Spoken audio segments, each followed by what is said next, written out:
What is up everybody, it's me boy Aviar, you are watching me on my official YouTube channel. আশা করছি সবাই অনেক বেশি ভালো আছেন, কিন্তু আমি ভালো নাই। ভালো না থাকার কারণ সেটা আমি জানি না।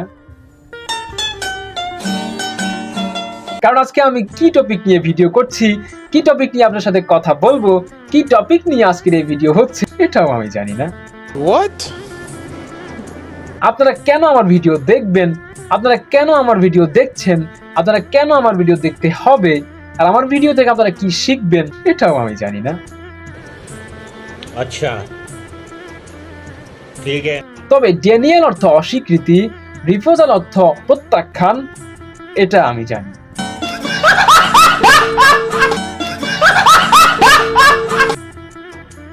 আবার ড্যানিয়েলের অপোজিট ওয়ার্ড অ্যাকসেপ্টেন্স, রিফিউজালের অপোজিট ওয়ার্ড এগ্রিমেন্ট, এটা আমি জানি। ठीक है। এমনকি ড্যানিয়েল আর রিফিউজাল যেমন খুব কাছাকাছি ক্লোজ, ঠিক তেমনি হিন্দু আর ইসকন খুব কাছাকাছি ক্লোজ। Here I come. তারা থাকে বাংলাদেশে, তারা কথা বলে বাংলায়, ভাবটা দেখায় এমন যেন মনে হয় তাদের পিতৃপুরুষ থাকে ভারতে। बात तो सही है, बात तो सही है। আমরা করি কোরবানি, তারা করে পাঠা বলি। গো জবাই যদি হয় পাপ, তাহলে মানুষ হত্যা হয় পুণ্যের। তা কিভাবে এটা আমি জানি না।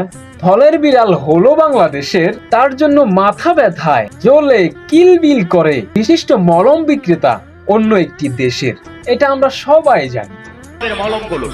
একটি পাগলা মলম আপনার হাতে দিয়ে চ্যালেঞ্জ করি, মাত্র 3 থেকে উস্কানি দিয়ে বাজাতে চায় দাঙ্গা, লাগাতে চায় আমার দেশে সাম্প্রদায়িকতার তকমা, এটা আমরা সবাই জানি। क्या बात है सर, क्या बात है सर, क्या बात, ये बात है। পরিশেষে বলবো, বাংলাদেশ একটি অসাম্প্রদায়িক দেশ, যাতে কোনো প্রকার সন্দেহের অবকাশ নেই। সংখ্যা লঘু সংখ্যা গরু কোনো ভেদাভেদ নাই। হিন্দু, বৌদ্ধ, খ্রিস্টান, মুসলিম, এই দেশ সবার, আমরা সবাই ভাই ভাই, কোনো প্রকার ভেদাভেদ নাই। তবে মনে রাখবেন, ইসলাম কখনো যুদ্ধ বিগ্রহকে সমর্থন করে না। তবে যদি হয় ধর্মে আঘাত, মুসলিম তার জীবনের পরোয়া করে না, এটা আমি জানি। Bye bye.